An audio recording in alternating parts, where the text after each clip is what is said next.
they've worked on the farms for 15 years, and all of a sudden so I have a great, Ron does, Christy does, we have a great feeling for the farmer and for others in the same position. And we're going to give them responsibility for people. And we're going to have a system of signing them up so they don't have to go. They can be here legally. They can pay taxes and everything. They're not getting citizenship, but they get other things. And the farmers need them to do the work. Without those people, you're not going to be able to run your farm. So Texas farms don't have no workers? I like salad, y'all. I mean, what are we going to do? I'm not going out there. Y'all should have left them folks alone. Now look at us. We already overweight, out of shape, high blood pressure. Now we ain't got no vegetables. I am just waiting on MAGA to report to the fields. It's your turn. Them farmers really thought we was going back to them fields. They really thought we was going back to them fields. You know what? My mother was the first generation on her mother's side not to be brought up on a plantation. Not to be brought up on a plantation. That's what I said. My grandfather had a third grade education, but he left my mama 2 houses, property in the bank, property and money in the bank, with a third grade education. And guess what? He worked in fields.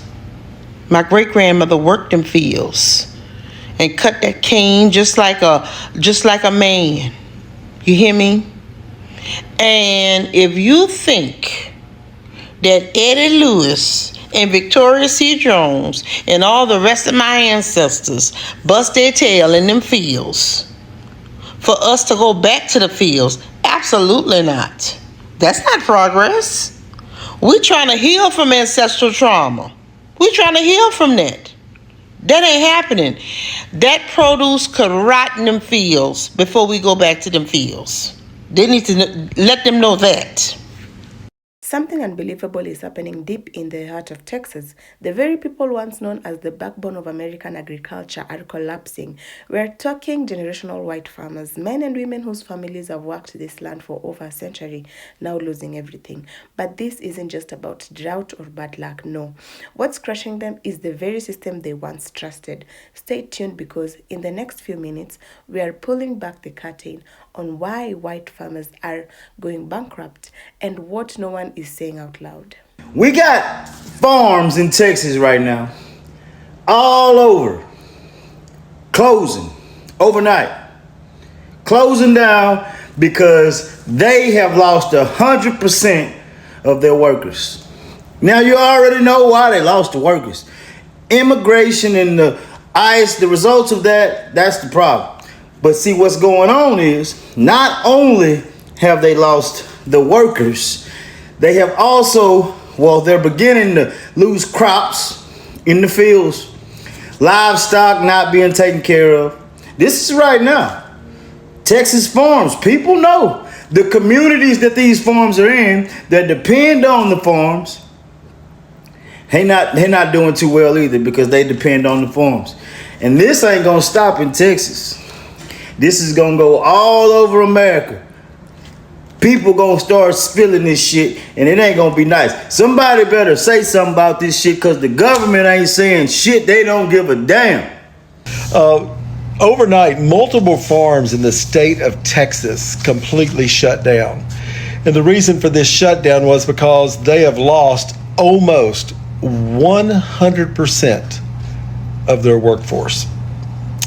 Now, we know this is the result of the immigration raids and stricter enforcement, but the ripple effect is going to be felt all the way across this country. Now, you've got crops that are rotting in the fields. You have livestock that is not being attended to at all, and that takes a lot of personnel. And we're talking, so now we're getting every area of food to include meat. And the communities that surround these farms, those businesses and those people who depend on the income from these farms, it's creating disasters for small communities in Texas. Now, this is not stopping at Texas farms. This is going to end up all the way across America, especially in the breadbasket, the middle of the nation, because they have tons of immigrant help. But folks, the alarm bells are ringing. Your food on your plate is being affected. So there are reports coming out right now about farms in Texas losing nearly 100% of their staff due to immigrant workers not turning up because of fear of the ICE raids. So let's talk about that. Texas farms generate around $32 billion a year in revenue for the state, huge, valuable, and there's around 100,000 and there's hundreds of thousands of farm workers in Texas. And around 30% of those are foreign born, and around 17% of those are undocumented. So there's a lot of immigrants and a substantial number of undocumented immigrants. Now, the ICE raids have caused people to stay at home because of the fear that they're going to get deported. This means that farms are losing their staff. Some dairies have lost half their workers overnight. That's halts milk operations and also means the herd isn't being tended to. But it's not 100% of staff because less than 30% are immigrants in the first place. So we need to clarify 2 points. First of all, it is an issue because farms require a lot of manual labour. And even if you're losing 10% of the staff, that's going to be a bigger impact, but it's not 100%. Now, the reason it's a problem right now is this harvest is going on right now. So it's the winter wheat harvest, so it's planted in winter, gets harvested now, and around 50% of wheat would be harvested right now. And it's a critical phase. That's not going to happen if the staff aren't there. You then got a lot of fruit being harvested right now, cantaloupes, watermelons, peaches, plums, blackberries. They're all being harvested right now in either central or northern Texas. And these delays could either cause a loss of the crop or a reduced quality and therefore reduced revenue for the farmers. So it's actually quite a big issue. There's also secondary effects. So hay and silage is having troubles being harvested.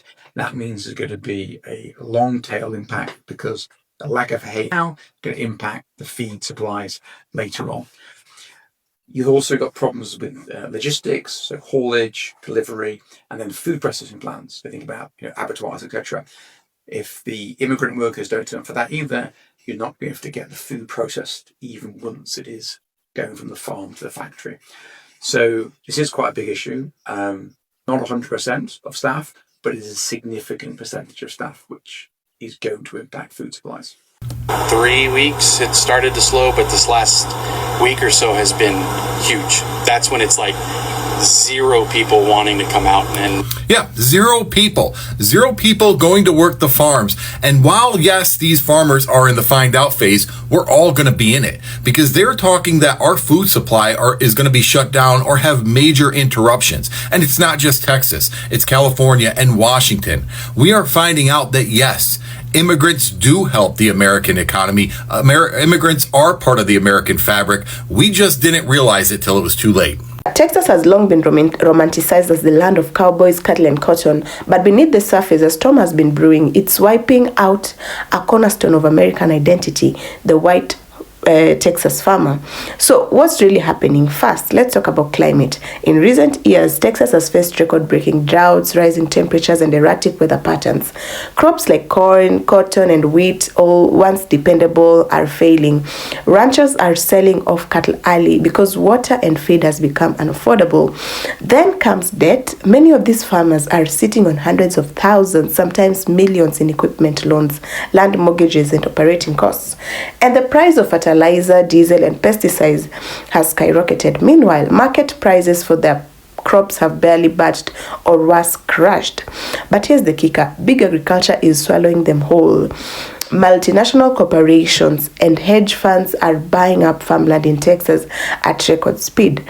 They have the resources to weather losses, push small farmers out, and control distribution. White farmers who once proudly ran family-owned operations are now being outbid, undercut, and even in many cases evicted. And there's even a term for it now, the Great Farm Displacement. Politically, many of these farmers voted for policies that promised economic relief, deregulation, and freedom from government interface. But now they are realizing that those same policies gutted federal safety, government safety safety nets, allowed unchecked land speculation, and gave billion-dollar corporations free rein to dominate the market. Many feel betrayed now, not just by the government, but the American dream itself. One Texas farmer recently told a local station, "We did everything right and still lost it all." And yet, the national media is silent. Why? Because it's uncomfortable. It's easier to stereotype struggling farmers as lazy, mismanaged, or outdated than to confront the reality that the system is rigged against small farmers, regardless of race. Yes, black and indigenous farmers have faced these same injustices for decades, but now that it's hitting white, generational farmers, the pain is spreading across lines that used to feel safe. This isn't just a Texas issue; it's a warning to all of America. If the very people who once benefited most from the system are now being broken by it, what does that tell you about the system itself? It tells you that the collapse isn't coming, it's already here, and it's starting at the roots.